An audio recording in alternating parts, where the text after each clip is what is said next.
सियासत में राजनेताओं के एक एक शब्द के काफी मायने होते हैं। नेताओं के दिए गए बयान सुर्खियां बन जाते हैं। कभी कभी नेता सोच समझकर बयान देते हैं तो कभी कभी राजनेताओं की जुबान फिसल जाती है, जिससे उनके बयान का अर्थ बदल जाता है और अर्थ का अनर्थ हो जाता है। कुछ यही हुआ पूर्व मुख्यमंत्री दिग्विजय सिंह के साथ, जिन्होंने बयान दिया और उस बयान पर अब सियासी घमासान मचा हुआ है, जिसको लेकर ज्योतिरादित्य सिंधिया ने कहा कि कांग्रेस चाहे कितने ही मुखौटे क्यों ना पहन ले, उनके नेताओं का सच सामने आ ही जाता है। काट की हांडी बार बार नहीं चढ़ती है।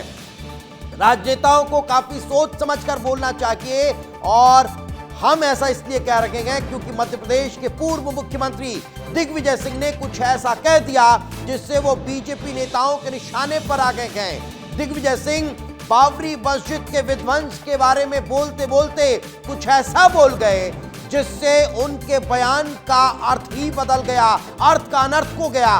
दरअसल दिग्विजय सिंह दंगा होने की बजाय रोकने की बात कह रहे थे, लेकिन दिग्विजय ने कहा कि हमने हिंदू मुसलमानों को जोड़कर दंगा होने की पूरी कोशिश की, फिर क्या था, बीजेपी अब हमलावर हो गई। केंद्रीय मंत्री सिंधिया ने दिग्विजय सिंह का यह बयान सोशल मीडिया एक्स पर पोस्ट कर दिया और निशाना साधते हुए नजर आ रहे हैं। उन्होंने कहा, काट की हांडी बार बार नहीं चढ़ती। देश विरोधी कांग्रेस पार्टी के नेता चाहे कितने भी मुखौटे पहन ले, सच सामने आ ही जाता है। तो दिग्विजय सिंह की जुबान फिसल गई और दिग्विजय सिंह की जुबान फिसलने के बाद उनके बयान अर्थ के अनर्थ में बदल गया और यही कारण है कि अब बीजेपी आक्रामक नजर आ रही है, हमलावर नजर आ रही है। केंद्रीय मंत्री ज्योतिरादित्य सिंधिया अब इस पर लेकर कटाक्ष कर रखे गए, सवाल खड़े कर रखे गए और उन्होंने ट्वीट कर लिखा है कि काट की हांडी बार बार नहीं चढ़ती है। देश विरोधी कांग्रेस पार्टी के नेता चाहे कितने भी मुखौटे क्यों न पहन ले, सच सामने आ ही जाता है और यही कारण है कि इस बयान को लेकर मध्य प्रदेश के मंत्री विश्वास सारंग की भी प्रतिक्रिया सामने आई थी। उन्होंने भी कहा था कि ये मानसिकता ही देश विरोधी है। तो ये खबर इस वक्त हम आपको बता रखेंगे, लेकिन चलिए अब आपको सुनवाते हैं सबसे पहले कि आखिर दिग्विजय सिंह ने कहा क्या था, जिस पर केंद्रीय मंत्री ज्योतिरादित्य सिंधिया का पोस्ट सामने आया। लेकिन हिंदू मुसलमानों को जोड़कर हमने दंगा फसाद होने में पूरी कोशिश की। तो सुना, एक बार फिर आपको सुनवाते हैं कि आखिर दिग्विजय सिंह ने कहा क्या था। सुनिए और समझिए कि आखिर कैसे ये जुबान फिसली और उस पर अब बीजेपी हमलावर। लेकिन हिंदू मुसलमानों को जोड़कर हमने दंगा फसाद होने में पूरी कोशिश की। और इस वक्त हमारे साथ स्टेट ब्यूरो हेड अंचल शुक्ला जुड़ चुके हैं। अंचल, सुना होगा आपने कि कैसे दंगा फसाद रोकने की जगह होने का जिक्र उन्होंने कर दिया और बीजेपी को एक और मौका मिल गया लगातार कांग्रेस के नेताओं को घेरने का। कैसे देखा जाए इसे?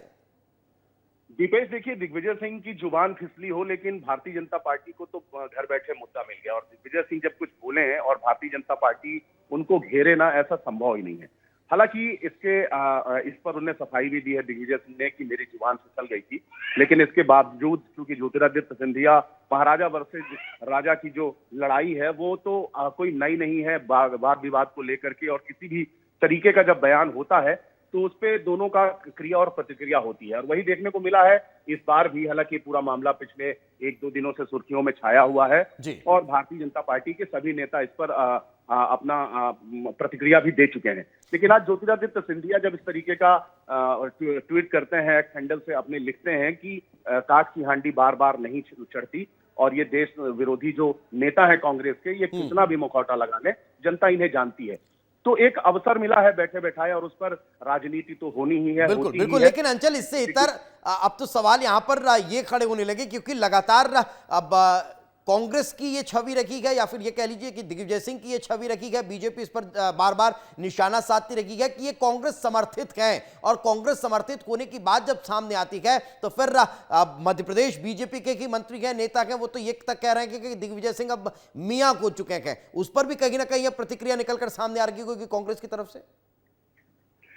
देखिए दीपेश, जब भी राजनीति की बातें होती हैं और खासकर जब दिग्विजय सिंह की बात होती है तो एक बात हमेशा कोट करनी चाहिए और ध्यान में भी रखनी चाहिए कि दिग्विजय सिंह कांग्रेस पार्टी के एक ऐसे बड़े नेता है जिन्हें राजनीति का चाणक्य कहा जाता है। राजनीतिक समीकरण बैठाने और बिगाड़ने में उनकी महारत की चर्चा भारतीय जनता पार्टी खेमे में भी होती है। तो उनसे जब कोई गलती होती है तो भारतीय जनता पार्टी कैसे उस नंबर को बढ़ाने का मौका छोड़ दे कि दिग्विजय सिंह ने कुछ कहा है और उनको घेरा ना जाए।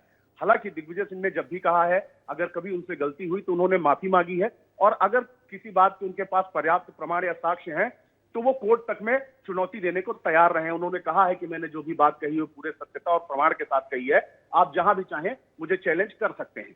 लेकिन इस बार उनकी जुबान फिसली है तो निश्चित रूप से राजनीतिक गलियारों में और खास करके भारतीय जनता पार्टी खेमे में बयान को लेकर प्रतिक्रिया तो आनी ही है। बिल्कुल बिल्कुल अंचल, यानी समझा जा सकता है कि ये प्रतिक्रिया तो आनी ही थी और बीजेपी अब इस मौके को बुनाती हुई नजर आ रही है और एक के बाद एक अब इस मसले को लेकर दिग्विजय सिंह को घेरती हुई नजर आ रही है। फिलहाल बहुत बहुत शुक्रिया हमारे साथ चर्चा में जुड़ने के लिए और इस तमाम जानकारी के लिए। लेकिन इसको लेकर लगातार बयानबाजियां थमने का नाम नहीं ले रही है। आज ज्योतिरादित्य सिंधिया का पोस्ट सामने आया तो इससे पहले कल दिग्विजय सिंह के इसी बयान पर सियासी हंगामा देखने को मिला और मंत्री विश्वास सारंग ने प्रतिक्रिया दी थी।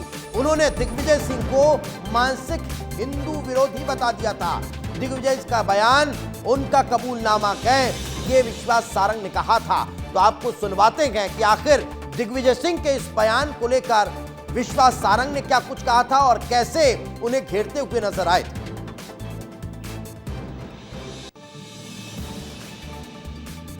जब बाबरी मस्जिद शहीद हुई थी उस समय मैं प्रदेश कांग्रेस का अध्यक्ष था।